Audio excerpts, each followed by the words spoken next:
इसमें जो मेंडल ने जो वसागति के नियम दिए थे ना, उसमें जो शब्द काम में आते हैं उसका अध्ययन करेंगे।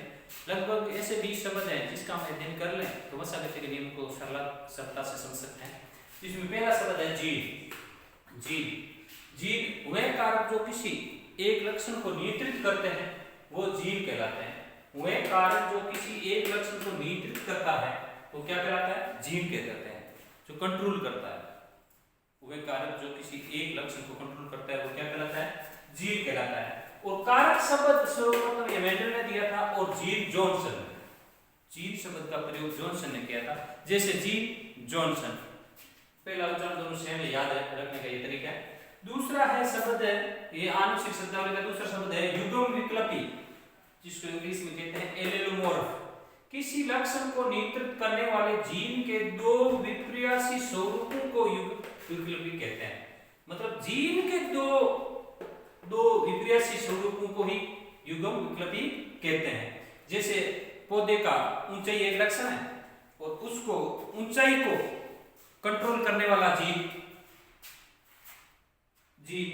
के दो युग्म विकल्पी टी, कैपिटल टी और स्मॉल टी। कैपिटल टी है वो तो लंबापन को नियंत्रित करेगी और स्मॉल टी है वो बोनापन को।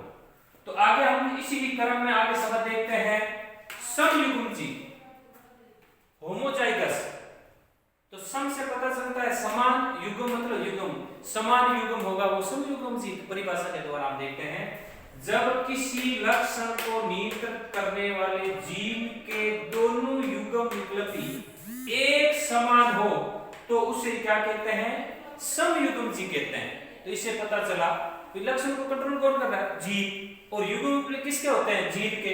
यदि जीव के जो युग्म विकल्पी है वो समान है तो वो समयुग्मजी, और असमान है तो विषमयुग्मजी। अगला शब्द विषमयुग्मजी है।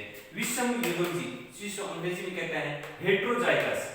जब किसी लक्षण को नियंत्रित करने वाले जीव के दोनों युग्म विकल्पी असमान हो तो उसे कहते हैं विषमयुग्मजी।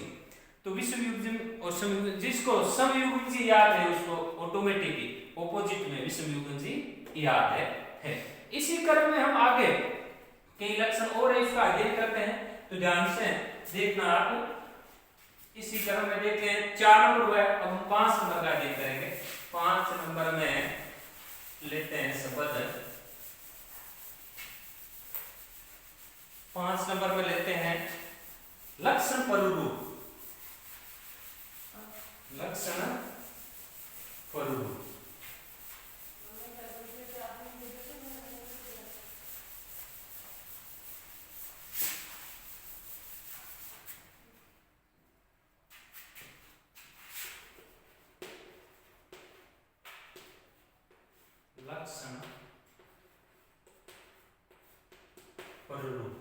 लक्षण परुरूप का फिनोटाइप, जिस इंग्लिश में कहते हैं फिनोटाइप।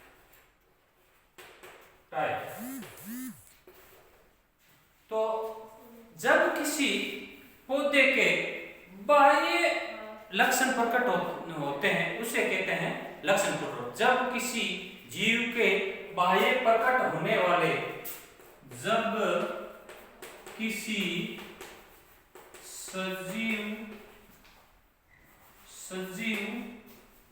के बाह्य प्रकट होने वाले लक्षण परुरूप कहलाते हैं, फिनोटाइप कहलाते हैं। लक्षण परुरूप कहलाते हैं। इसी क्रम में 5 नंबर में ये भी शब्द था। 6 नंबर में हम शब्द पढ़ते हैं, वो है जीनोटाइप, जीन परुरूप। कौन सा होगा? जीन परुरूप, जीनोटाइप। जब इसी परिभाषा में जब किसी सजीव के आनुषंगिक रचना होती है उसे कहते हैं जीन परुरूप, उसे कहते हैं जीन परुरूप या जीनोटाइप। जीनोटाइप टाइप जब किसी सजीव की आनुवंशिक रचना को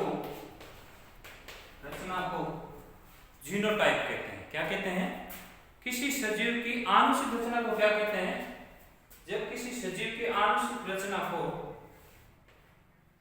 जीनोटाइप कहते हैं। जीनोटाइप कहते हैं। एग्जाम्पल के रूप में बताता हूं। इसमें लक्षण में जैसे हम लक्षण प्रारूप की बात करें तो बाह्य प्रारूप की बात करते हैं। जैसे लंबे पौधे समयुग्मी, लक्षण प्रारूप की बात कर रहा हूं। समयुग्मी पीटी और विषम युग्मी, लंबे पौधे विषम युग्मी कैपिटल टी स्मॉल टी। इसमें क्या होगा? शुद्ध लंबे पौधे, शुद्ध लंबे समयुग्मी पौधे, शुद्ध लंबे समयुग्मी पौधे और अशुद्ध लंबे विषम युग्मी पौधे, ऐसा बोला जाता है। तो ये तो था लक्षण प्रारूप, ये हुआ जीन प्रारूप, फिनोटाइप, जीनोटाइप। इसमें तो बाह्य लक्षण दिखते हैं, सामने दिखते हैं, ये पौधा लंबा है या मुन्ना है, इसमें दिखते नहीं। ये जो जेनेटिक कॉन्स्टिट्यूशन होता है, आंशिक रचना होती है, वो दिखाई नहीं देती है। इसमें हम कुछ लक्षण प्रारूप को देख सकते हैं, ये डिफरेंस होता है। आगे की शब्दावली हम कल पढ़ेंगे और इस शब्दावली को समझने से पहले बुक से पढ़ना है, फिर समझना है।